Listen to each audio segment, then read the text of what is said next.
Have you ever found yourself just grappling with one of those problems? You know, the ones that seem to laugh at all your efforts, all your willpower.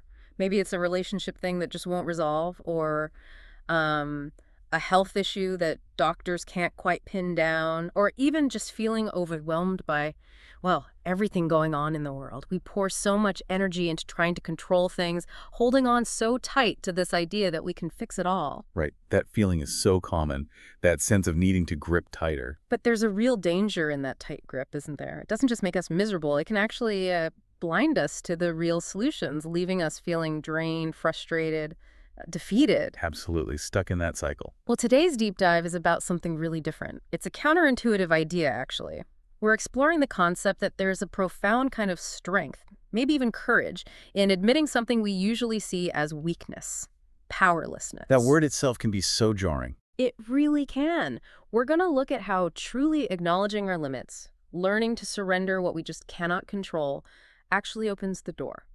Opens it to real recovery, genuine growth, and maybe surprisingly, a deep sense of peace. And this fascinating perspective comes from our deep dive into some really insightful material, specifically drawing on the work of Dr. Nader Attalla, which uses spiritual principles to offer this unique lens on tackling life's biggest challenges. Exactly. And our mission today is to really unpack that paradox. Why does admitting powerlessness take so much humility, so much honesty, thing our ego usually fights against? Right, the ego wants control. It absolutely does. And then we'll explore how this act of surrender, this letting go, becomes the very foundation for transformation, how it lets us receive help, from others and maybe from something bigger than ourselves. So the goal is for you listening to leave this deep dive with some actionable insights, things you can actually apply to move from that feeling of constant struggle towards, well, a more sustainable kind of strength. Real, authentic strength. Okay, so we've introduced this idea of powerlessness, but I know for many listening, that word just screams defeat. It sounds like giving up, throwing in the towel. How does the source material challenge that initial reaction? How does it redefine powerless? That's really the perfect place to start because it is so easily misunderstood. You hear powerless and, the mind jumps straight to weakness, maybe failure. But Dr. Attalla's work and the principles it draws on makes incredibly clear is that genuine powerlessness isn't that at all. Yeah. Actually, the definition presented frames it as a profound kind of strength. Strength? How so? Well, it requires remarkable courage. Think about it. The bravery needed to just look reality square in the face and say, okay, these are my limitations as a human being. This admission, the material really emphasizes this, demands real humility and unflinching honesty. So it's not about being weak, it's about being radically honest with yourself. That connection between powerlessness and courage is fascinating. Why is it so hard then? What does the source say about why our ego puts up such a fight against admitting this? What's with our need for control? Exactly. And this is key because it runs completely counter to everything our ego values, right? The ego loves control. It thrives on certainty, on this illusion that we're totally self-sufficient. I got this. Precisely. It's constantly whispering, you can handle this alone. You don't need anyone, just power through. And that's the subtle danger Dr. Attalla points out. Yeah. That illusion of self-sufficiency isn't just inaccurate, it's like a cage. A cage? Yeah, a self-imposed prison that cuts us off from help, from connection, from the wisdom that comes from others or from something bigger. It's like trying to find your way in a thick fog with just a tiny pocket flashlight. When there's a lighthouse beam available. Exactly, if you're willing to look for it or ask for directions. So surrendering those illusions, control, self-sufficiency that's presented as the absolute foundation for real growth and recovery. It sounds paradoxical, but that's the core idea. So the benefit becomes crystal clear then. By humbly admitting, okay, I don't have all the answers, I don't have all the power, we actually open up. We become receptive. Receptive to help. Help from others, from community, and crucially, the source suggests, from something greater than ourselves. It's moving from being stuck alone to being connected to possibility. And what's really compelling is that this isn't some new age idea cooked up yesterday, is it? Oh, absolutely not. This principle is literally the cornerstone of Alcoholics Anonymous. And, many other 12-step fellowships too. Programs that have helped millions and millions of people. It's tested. Definitely tested. It's practical. It's a pathway. Its roots go way back to the publication of the big book. The official title is Alcoholics Anonymous. The story of how more than 100 men have recovered from alcoholism back in 1939. And even though it started with alcoholism recovery, the wisdom in these steps, as the source makes clear, goes way beyond addiction. It offers a kind of spiritual approach to living that can apply to pretty much any life challenge or spiritual journey you might be on. It's incredibly versatile. What's the fundamental philosophy behind them? What makes these steps so powerful and so widely applicable, do you think? I think it's the revolutionary simplicity of it, honestly. The core idea is we heal by sharing our experiences with each other in an atmosphere of love and honesty. It's all about connection. Not isolation. Not isolation. It's about vulnerability, mutual support. It sidesteps that heroic individual struggle idea. And there's that saying you often hear in these communities, together, we can do what none of us could accomplish alone. That just perfectly captures it. Collective strength, shared wisdom, helping each other that can unlock things that feel completely impossible when you're trying to go it alone.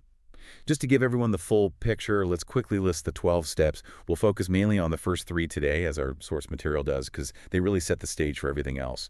So the 12 steps are: 1. We admitted we are powerless over our problems. Could be addiction, could be anything, and that our lives have become unmanageable. 2. Came to believe that a power greater than ourselves could restore us to sanity. 3. Made a decision to turn our will and our lives over to the care of God, or a higher power as we understand that power. 4 is making a searching and fearless moral inventory. 5 is admitting the nature of our wrongs to God, ourselves, and another person. 6. Ready to have God remove defects of character. 7. Humbly asked for shortcomings to be removed. 8. Made a list of people harmed and became willing to make amends. 9. Made direct amends where possible unless it would cause harm. 10. Continued personal inventory and admitting wrongs promptly. 11. Sought through prayer and meditation to improve contact with that higher power, seeking only knowledge of its will and the power to carry it out. And 12. Having had a spiritual awakening from these steps, trying to carry the message and practice these principles in all aspects of life. Wow. Okay, so hearing them all laid out like that, what's the core message for us? Fundamentally, these steps seem to guide us to, first, acknowledge our limits. Right. Start that. Then recognize some higher power could offer strength we lack. Then look honestly at our past with support, make amends, and really importantly, help others who are struggling too. Exactly. It's a whole path to transformation, but it all kicks off with that crucial first step: admitting powerlessness. So let's dive deeper into those first 3 steps now, because as you said, and as the source emphasizes, this is where that concept really comes alive and starts the transformation. How do they build on each other to create this framework? They really are the gateway. It's a logical progression. First, you admit there's a problem you can't fix alone. Then, you open up to the possibility of a solution outside yourself. And finally, you make a conscious choice to embrace that solution. They lay the groundwork for everything else. Right. Okay, let's break down step 1. The courageous admission. We admitted we were powerless over our problems and that our lives had become unmanageable. You stressed courageous before, and it feels right. This isn't weak, it's brave. It's looking reality in the eye. Our source uses a really strong analogy here. Imagine standing by a stormy ocean. Would you try to calm those huge waves just with your willpower? It sounds ridiculous when you put it like that. Completely. You wouldn't stand there yelling at the hurricane thinking your effort alone could stop it. But the source points out, don't we often approach our own deep life challenges exactly like that? Believing if we just try harder, grit our teeth more, find that perfect strategy, we'll finally wrestle it into submission. We do. We shout at our internal hurricanes. Yeah, whether it's, a loved one's choices, a job situation, that chronic health issue, maybe an addictive pattern. We think more effort is the answer. That sheer exhaustion, that feeling of hitting a wall, that's what step 1 confronts head on. Precisely. Step 1 is about finally recognizing, okay, this storm, I can't control it. It's that honest acknowledgement of your condition. It completely shatters denial. Which is often our go-to defense mechanism. Absolutely. Yeah. Denial keeps us from seeing the truth because the truth is uncomfortable, maybe painful. Step 1 is that deep, sometimes gut-wrenching moment where you realize, wow, despite everything I've tried, all my willpower, all my strategies, I haven't been able to fix this. You see the limits of your own ego. You accept you can't solve it alone just through sheer force of will. It's a clear-eyed look at reality. And honestly, even though it feels like defeat initially, there's a strange liberation in it. Liberation and defeat. Well, liberation from the struggle, Yeah. the pretense. And Dr. Attalla's work, drawing on these principles, makes a really useful distinction here between powerlessness and unmanageability. Okay, tell us about that. Powerlessness is about the problem itself, the core issue. For addiction, it's the inability to resist that first drink, that first drug, even knowing the chaos it causes. You might stop for a while, but that compulsion eventually overrides your will. So powerlessness over the start of the problem. Exactly. And then unmanageability is about the consequences, the cascading effects after the problem takes hold, the chaos in your daily life, the feeling of things spiraling, losing control over responsibilities, relationships, finances. Because of the core problem. Right. So you're powerless over the core issue, and as a result, your life becomes unmanageable. It's like a 1-2 punch that leaves you feeling completely lost and overwhelmed. Understanding both parts is key to seeing the full picture. Okay, that makes sense. Powerless over the thing and unmanageable because of the thing. So by shattering denial about both, step 1, maybe surprisingly, opens the door to hope. It does. Once we accept we're powerless, we're finally ready for step 2, the opening to hope, which says, came to believe that a power greater than ourselves could restore us to sanity. Now, expert, this sounds like a big leap for a lot of people. How does the source suggest bridging that gap, especially if someone's skeptical or maybe has had bad experiences with religion or the idea of God? You've absolutely hit on a critical point there, because the Big Book itself acknowledges this challenge. It suggests that probably no human power can fix certain deeply ingrained patterns once they've truly taken hold. Meaning you can't fix yourself by yourself. Essentially, yes. The solution, therefore, has to involve finding a power greater than yourself, something beyond your own limited ego and willpower. And you're right, that concept, higher power, can be a huge stumbling block. Yeah, for atheists, agnostics. Or people with negative religious backgrounds, absolutely. Skepticism, even resentment, is really common. The source material and the programs based on it address these reservations directly. One piece of practical advice often shared is summed up as, fake it till you make it. Now that phrase can rub people the wrong way too. It sounds inauthentic. It can, but the meaning here isn't about pretending to believe something you don't. It's more about being open enough to act as if. To try spiritual practices, maybe prayer, maybe meditation, maybe just quiet reflection as an experiment, even with doubts. Like a scientific experiment on yourself. Kind of. Act as if this power might exist and just see what happens. The source explains that experience often shows a gradual spiritual shift through this kind of committed action. The process itself can lead to a new understanding, maybe even belief over time. And the wording is so deliberate. Came to believe, not instantly believed upon deciding. Right. It implies a process, a journey. Exactly. It's not demanding instant conversion or adherence to some rigid dogma. It's about cultivating openness to spiritual principles and letting your own experience guide your understanding of what that higher power might be for you. It could be anything, really. That distinction, came to believe, feels crucial. It makes it accessible. It's about the journey, not a sudden, forced belief. And that journey leads directly to the next big step, the decision point. Step 3, the decision to surrender. This one reads, made a decision to turn our will and our lives over to the care of God as we understood him, her. That phrase again, as we understood him, her, is so important. It's fundamental. But okay, making a decision, that's just the start, isn't it? If you decide to run a marathon but never actually put on your shoes and train, well, nothing happens. How does the source stress that this isn't just thinking about it, but a real commitment to action? You're absolutely spot on. This is the pivot, the conscious choice that demands follow-through. The core of step 3 is choosing to entrust everything, your thoughts, your will, your actions, your problems, your whole life, to something greater than yourself. Letting go of the reins. Completely. It's saying, okay, my way hasn't worked. Relying on my own ego, my own willpower, as we saw in step 1, it's not enough. So you make a conscious decision to rely on higher guidance instead.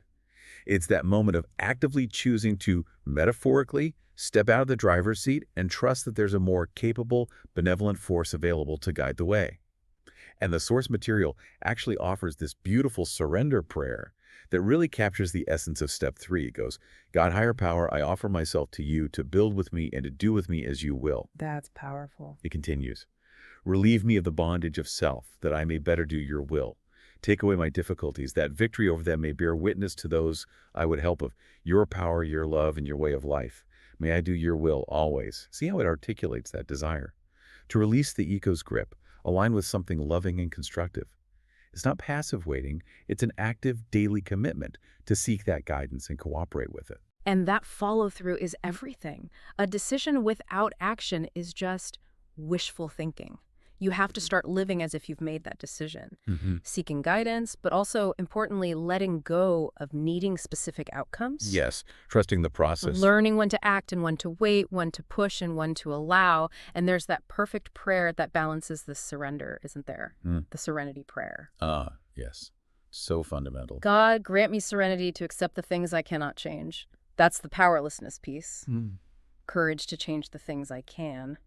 That's where our action comes in. Right, where we do have influence. And wisdom, to know the difference. That's the discernment we need daily. It perfectly encapsulates this whole idea, knowing what to surrender and what to work on. It's a practice every single day. Absolutely, and that raises a really practical question for people starting this journey. How do you tell the difference? How do you discern between your own ego wanting something, maybe driven by fear or desire, and genuine guidance from intuition or a higher power? It can feel confusing. Yeah, how do you know it's not just wishful thinking dressed up as guidance? Well, the source offers some helpful pointers, some distinguishing characteristics. It suggests that the ego often speaks with impatience. There's a rushed feeling, maybe pride involved, definitely self-centeredness. Think about those times you feel driven by needing instant results, needing to be right, or focusing only on what you get out of it. Often there's this undercurrent of agitation, maybe internal conflict. That's frequently the ego's voice. Okay. Impatience, pride, self-focus. Right, whereas higher guidance or intuition tends to feel different. It usually brings a sense of peace, even if the message is challenging. It aligns with qualities like kindness, love, compassion. It feels calmer, more expansive. Often it points towards choices that benefit more than just yourself, choices aligned with a greater good. And it leaves you with this quiet sense of rightness or confidence, even if you don't have the whole map laid out. That makes sense. A different feeling tone. Exactly. And what's also really emphasized is the communal aspect of discernment. There's a belief that higher power speaks to us through people. So not just inner listening. Not just inner listening, though that's vital too. It highlights the incredible value of getting feedback from trusted others. Talking things through with a sponsored 12-step program, a counselor, a therapist, a wise friend, people who understand this process. They can offer an outside perspective. Precisely. They can help you see your own blind spots, recognize those ego-driven patterns you might miss, and act as channels for wisdom that goes beyond your own limited view. It's this blend of inner reflection and trusted external counsel that really helps navigate complex decisions. And that phrase, God as we understood him, her, keeps coming up. It seems absolutely central. Recognizing everyone's path and understanding is unique. What if someone really struggles with any spiritual concept, even just higher power? How does the source address that deep skepticism? That inclusivity is key, and it's handled with real openness. The source stresses that the specific word you use, the terminology, honestly matters much less than the underlying recognition. It's not about signing up for a specific religious doctrine. So you don't have to believe in a traditional God. Not at all. The examples given are so broad. Maybe it's God. Maybe it's a creator. Maybe it's the power of nature. Maybe it's your own deeper, true self. Maybe it's universal energy or pure consciousness or just a higher intelligence organizing the universe. The core message is simply acknowledging, okay, I am not the creator of the universe. I am not the center of it all. I cannot control everything. The world, as the source puts it beautifully, belongs to God, evolution, creation, cause and effect, not to you. It's about accepting a reality larger than your individual will. So even for someone deeply skeptical. Even then, the invitation is simply to be open. Open to the possibility that there's something beyond your limited self that can offer help or guidance. It doesn't demand belief up front. It asks for willingness. Yeah. Sometimes in these programs, people say, for now, your higher power can just be the group. GOD, good orderly direction, or a group of drunk druggies helping each other. Interesting. So the collective itself can be that power. Exactly. The collective wisdom, the shared support, that functioning benevolent force within the group can be the power greater than yourself, especially at the beginning. The fundamental shift isn't necessarily about embracing a deity, but about letting go of the desperate, exhausting need to be the sole driver, the sole controller of your life. And that might sound like diminishing yourself, like admitting weakness, but you're saying it's the opposite. It reinforces that paradox we started with. Absolutely. This recognition, I'm not the ultimate authority, paradoxically becomes the bedrock for real strength, authentic growth, lasting recovery. By surrendering the illusion of control, that false sense of personal power, we tap into something much bigger. A power far greater than our limited ego could ever access alone. It's like shifting from living in a tiny closed room to opening the door onto a vast interconnected landscape. That's where the freedom is. It really is. And it's fascinating how the material directly addresses the resistance many feel specifically towards the word God. It's such a loaded word for so many people. Definitely. It can bring up a lot. Yeah. Maybe memories of strict religious teachers, feelings of guilt or shame, images of a judgmental, punishing figure. The source acknowledges this, explaining that this resistance often isn't about the essence of divinity, but about the human baggage layered onto it. Distortions, misinterpretations, harmful experiences. Maybe someone grew up fearing a vengeful God who kept score, or maybe they resent institutions that historically seem judgmental, intolerant, or even violent. There's historical trauma associated with some religious institutions, for sure. Absolutely. Cases of abuse, resistance to science, suppression of human expression, these things have created deep wounds and made the very concept of God feel unsafe or untrustworthy for many. But the crucial distinction the source draws is between the potential true nature of the divine, perhaps loving, guiding, and the often flawed human projections placed upon it. People often rebel against their personal image of God, the one built from negative experiences, more than the actual concept of a benevolent higher power. So don't throw the baby out with the bathwater. Exactly the adage used. Well, yes, some institutional bathwater might be murky.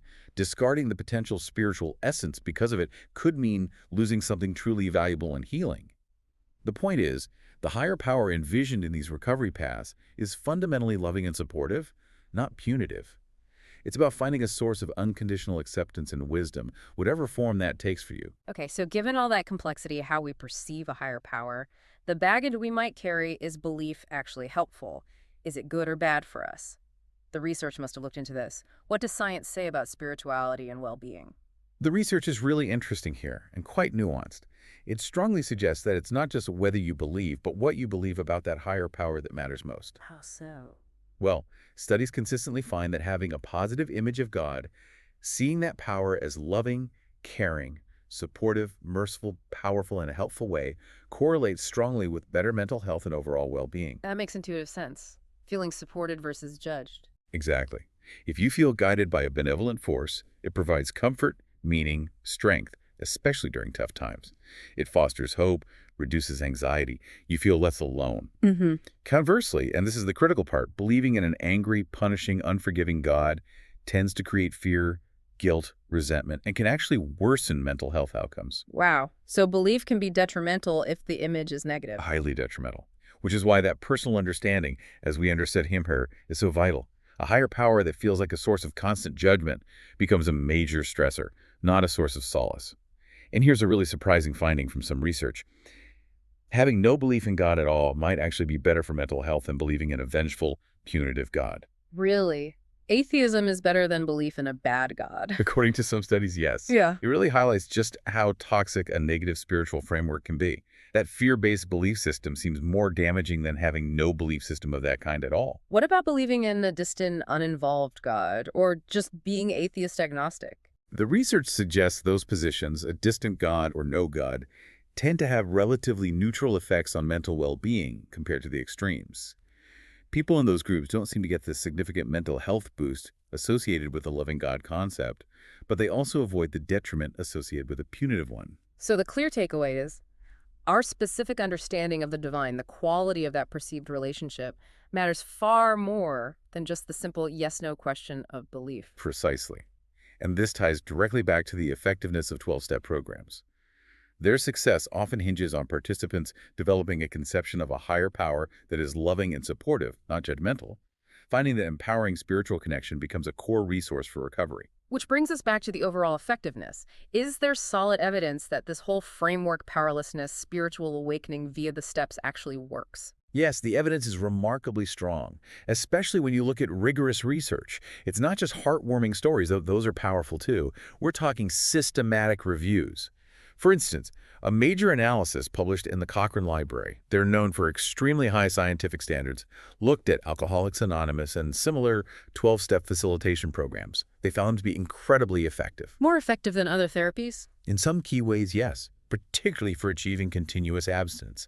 That Cochrane review reported that, on average, 42% of AA participants maintained complete abstinence 1 year later. Okay, 42%. How does that compare? Well, compare that to 35% abstinence for those receiving other well-established treatments, like cognitive behavioral therapy, CBT. Now, CBT is a fantastic evidence-based therapy in its own right, helping people change unhelpful thinking patterns. But for continuous abstinence and alcoholism, the 12-step approach showed a clear advantage in this review. That's a significant difference. It is, and it really affirms, from a scientific perspective, what millions have found personally. There's something uniquely transformative about that process of acknowledging powerlessness and opening up to spiritual principles within that supportive, communal 12-step framework. Yeah. It speaks volumes about its efficacy, especially for conditions like addiction. And this is where it gets really exciting for everyone listening, because while the steps started with alcoholism, this core principle, powerlessness, it has such broad applications, doesn't it? It's relevant for navigating almost any major life challenge, addiction or not. Absolutely. It's about applying that fundamental insight, understanding what's truly in our control and what isn't, to the messy, complex reality of just being human. So let's explore some of those applications beyond addiction recovery. How could embracing this idea of powerlessness actually help someone dealing with common life struggles? Let's start with, say, health challenges. Okay, health. This is a big one. We often pour enormous energy into fighting the reality of an illness or a physical limitation, that internal battle. Why me? This isn't fair. I have to beat this. No. Embracing powerlessness here doesn't mean giving up on treatment or neglecting self-care. Not at all. This shift is about releasing the exhausting struggle against what simply is, releasing the mental and emotional energy wasted fighting the unchangeable fact of the condition's existence right now. So acknowledging, okay, this condition is present in my body. Exactly.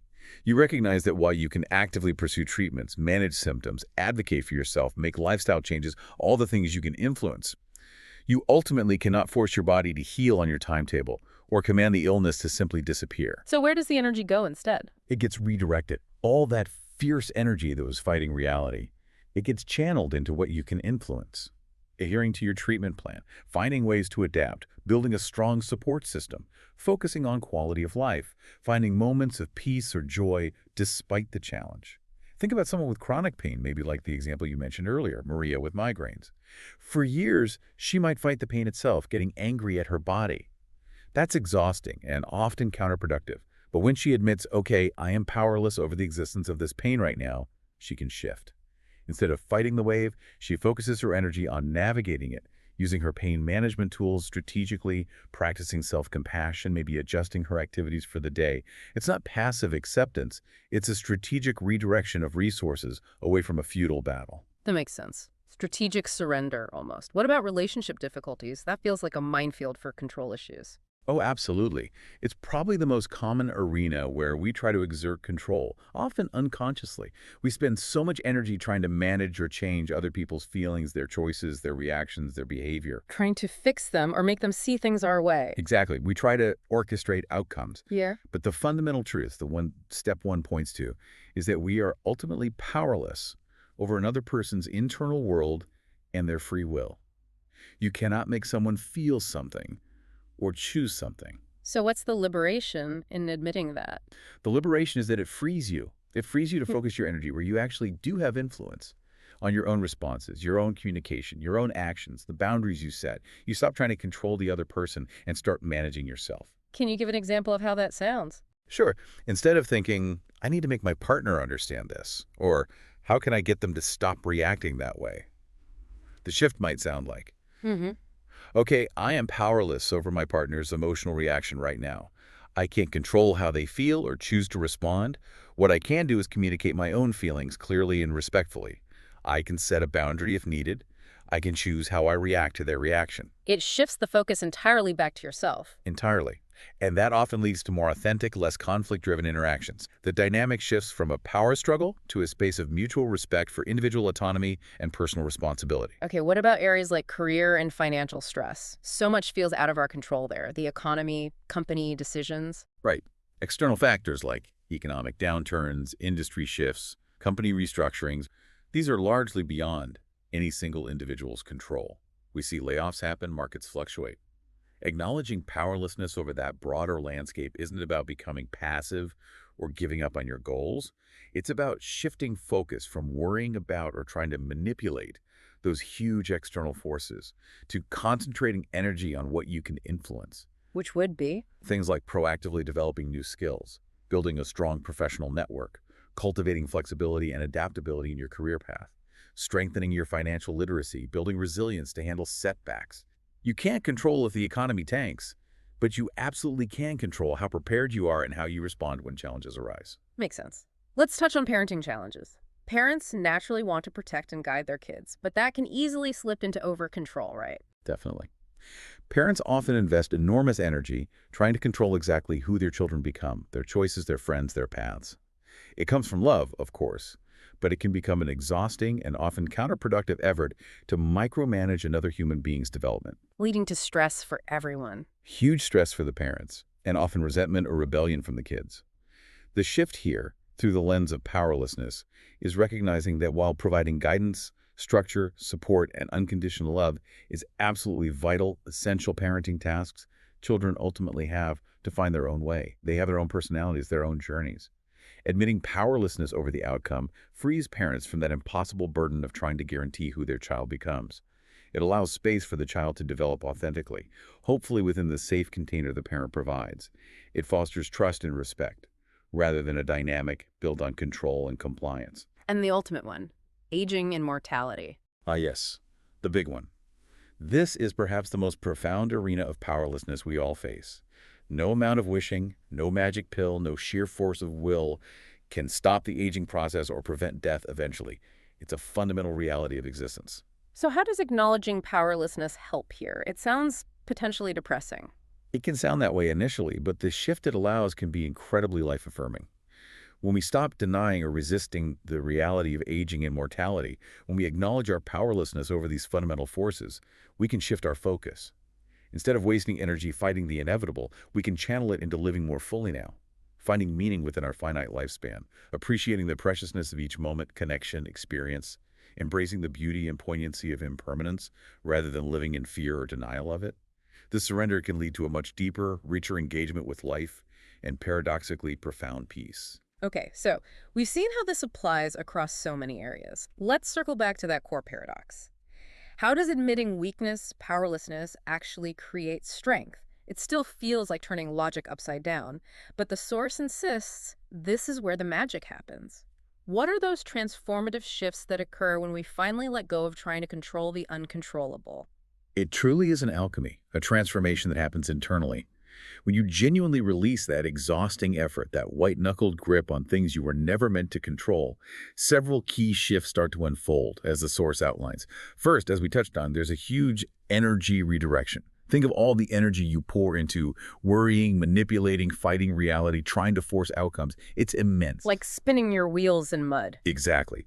When you stop doing that, all that energy, your precious life force, becomes available. Available for healing, for growth, for taking meaningful action where you actually have influence. The river stops fighting the dam and flows freely towards the sea. Your energy is redirected towards productive, constructive paths. Okay, energy freed up. What else? Second, you achieve reality acceptance.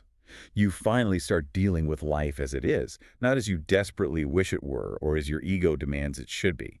This clear-eyed view of reality is the foundation for effective problem solving. You can't solve a problem if you refuse to see it clearly. So, better decisions. Much better decisions, because they're based on facts, not fantasy. And this clarity brings a much deeper sense of peace. You stop banging your head against the brick wall of what is and start figuring out how to navigate the actual landscape. Third, it transforms relationships, fostering authentic relationships.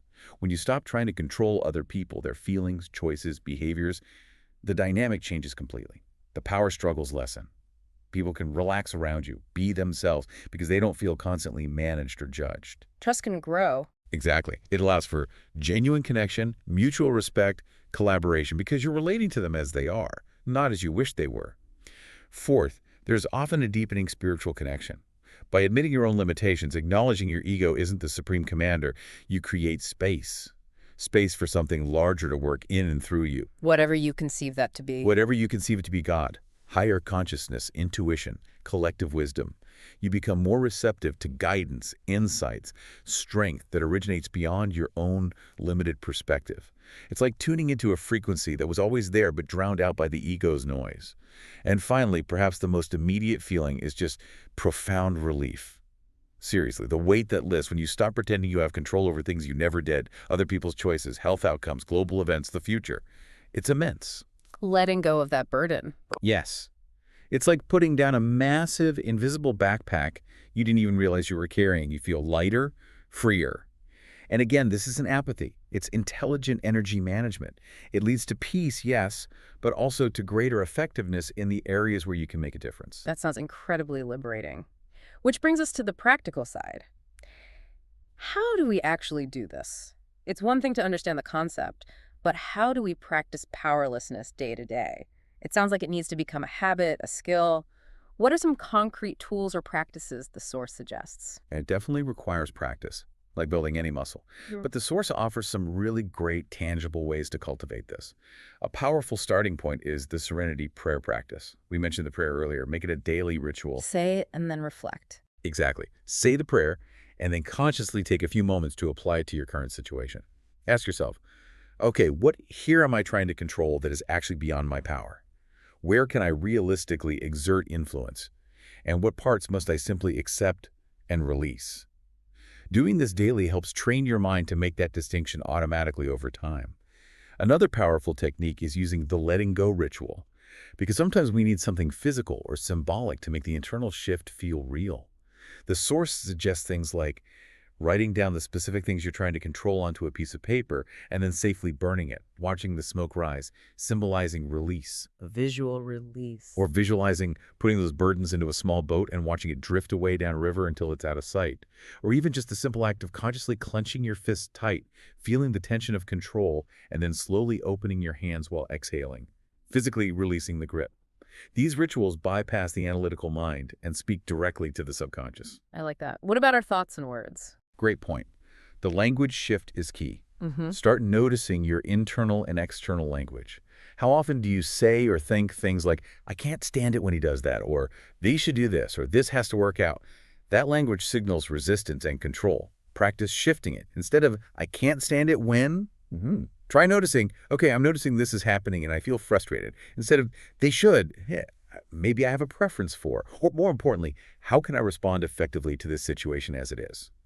Shifting your language subtly shifts your entire orientation from conflict to acceptance and response. It changes the internal feeling? It really does. And when you feel overwhelmed, use the reality check. Just 3 quick questions. 1, can I control this entire situation completely? Usually the answer is no. 2, what specific aspects can I influence? Focuses your energy. 3, what aspects must I accept are beyond my control right now? Prompts surrender. It's like a quick mental reset button. The Source also mentions the willing surrender practice. This involves setting aside dedicated time, maybe daily, for conscious surrender. This could be through prayer, meditation, or just quiet reflection, where you intentionally visualize placing specific worries or problems that are beyond your control into the care of your higher power, however you define that. It's active and trusting. Building trust in that process. Yes. And finally, and this is so important, the support connection. Acknowledge powerlessness doesn't mean go it alone. It's crucial to connect with supportive people who get this principle. Like 12-step groups, therapy. Exactly. 12-step meetings, therapy, spiritual communities, even just wise, trusted friends who understand this journey. As the Source emphasizes, the journey of surrender is paradoxically both deeply personal and inherently communal. You draw strength from that connection, finding support you simply can't provide for yourself in isolation. So wrapping this all up, as we finish this deep dive into powerlessness, the main takeaway really seems to be this is not about being passive. It's not resignation or giving up hope. Not at all. It's an invitation into this fascinating paradox where admitting our limits, our very human limitations, actually becomes the doorway to finding real, authentic power and strength. It's freedom from that exhausting, often losing battle against reality. Beautifully put. When we let go of that illusion, that desperate need to control everything, we unlock so much. Energy comes back. Clarity emerges. A sense of peace becomes possible, even amidst difficulty. We gain the wisdom to know where to put our efforts effectively and the serenity, that deep calm, to accept what we simply cannot change. And remember, as the Source reminds us, this is about Spiritual progress rather than spiritual perfection. Progress, not perfection. I like that. It's a continuous practice, a willingness to keep releasing that grip, maybe moment by moment on tough days, day by day over the long haul. We really hope this deep dive has given you listening some fresh perspectives, maybe some new tools for navigating whatever challenges you're facing.